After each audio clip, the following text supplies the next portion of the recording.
going to do a quick exterior walk around of the vehicle and just point out some of the issues that I saw. As a whole, looks like it's solid, right?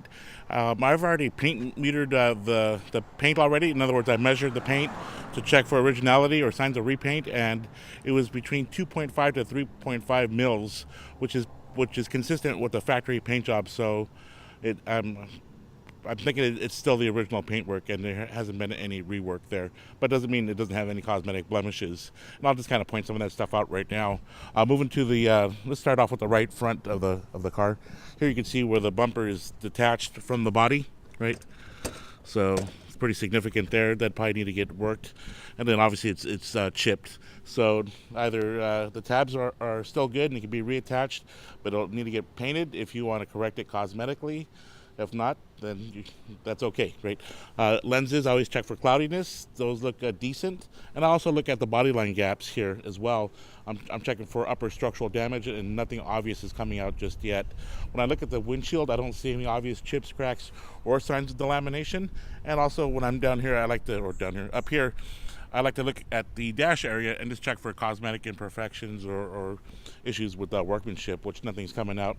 I'll still be checking the operation of the windshield wipers. I haven't gotten that far yet. The grill, nicely secured. I'll be checking all the lights.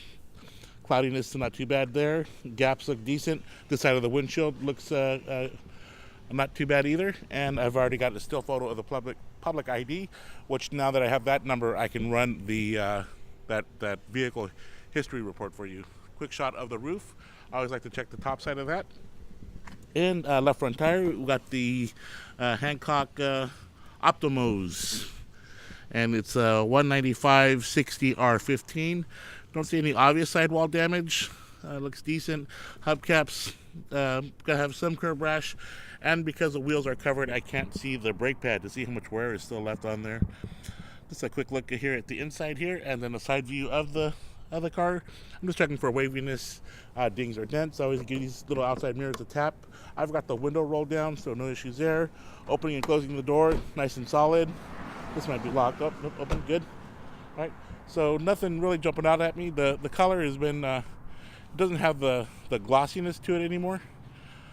Maybe a detail might correct it a little bit, but just know that there's no real paint luster. The white paint does look flat.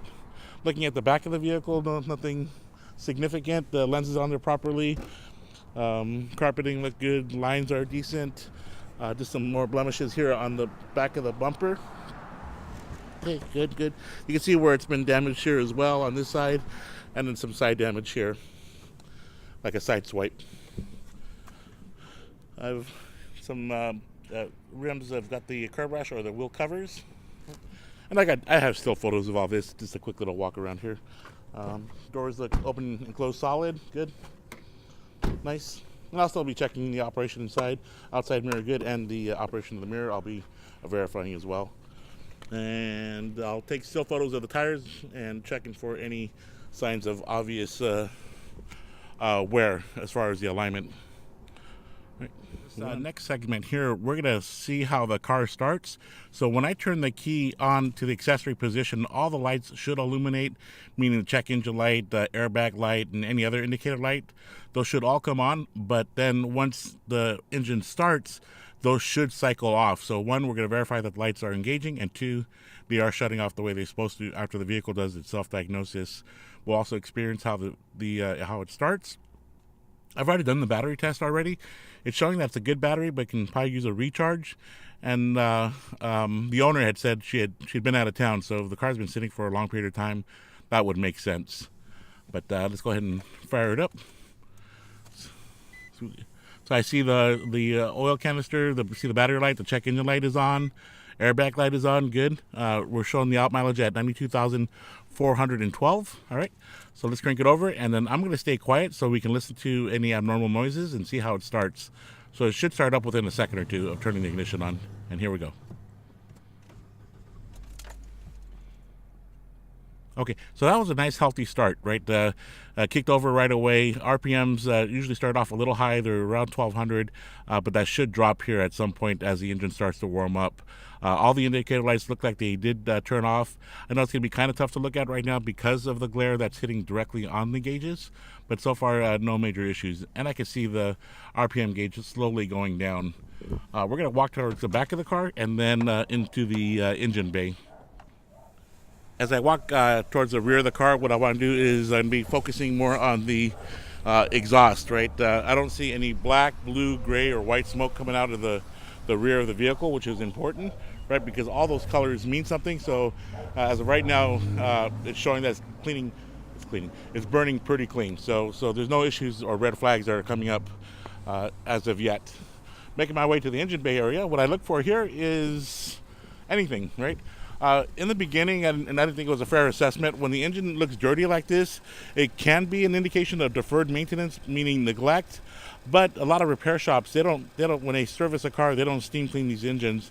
One, it's a liability, right? Once you start introducing water into the engine bay under with pressure, you do run the risk of getting some of the wiring wet. So I do make sure that I do check the oil. So oil level was a little dark, but again, doesn't look like it was ignored. And it's probably about a half a quart low. Let me open up the radiator here while it's still cool enough to where it won't blow up in my face. So as of right now, the fluid looks pretty good. I don't see any signs of cross-contamination, meaning I don't see any oil mixed in with the water, or more importantly, I don't see any bubbling.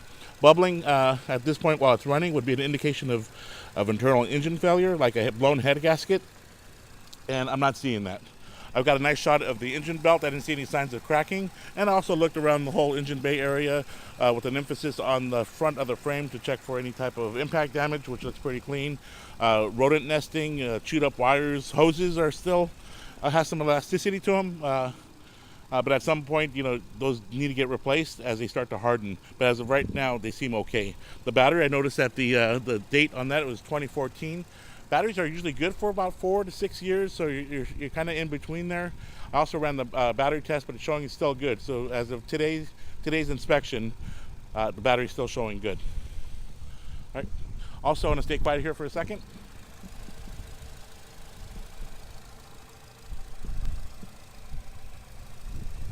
All right, so I'm not hearing any abnormal noises, meaning any deep metallic sounds coming from the bottom of the engine or the top end. The little ticking noise we're picking up right now is actually amplified through the recording, so it may sound worse than it actually is. But that is just fuel injectors, just working is what they're doing. So yeah, so everything solid, looks pretty clean, right? And no red flags as of yet. Let's take a look at the instrument cluster gauge one last time before I move on. Okay, RPM's at a proper range, so it's probably around 700 to 800 possibly. And fuel is just above the E marking, and no warning lights are on.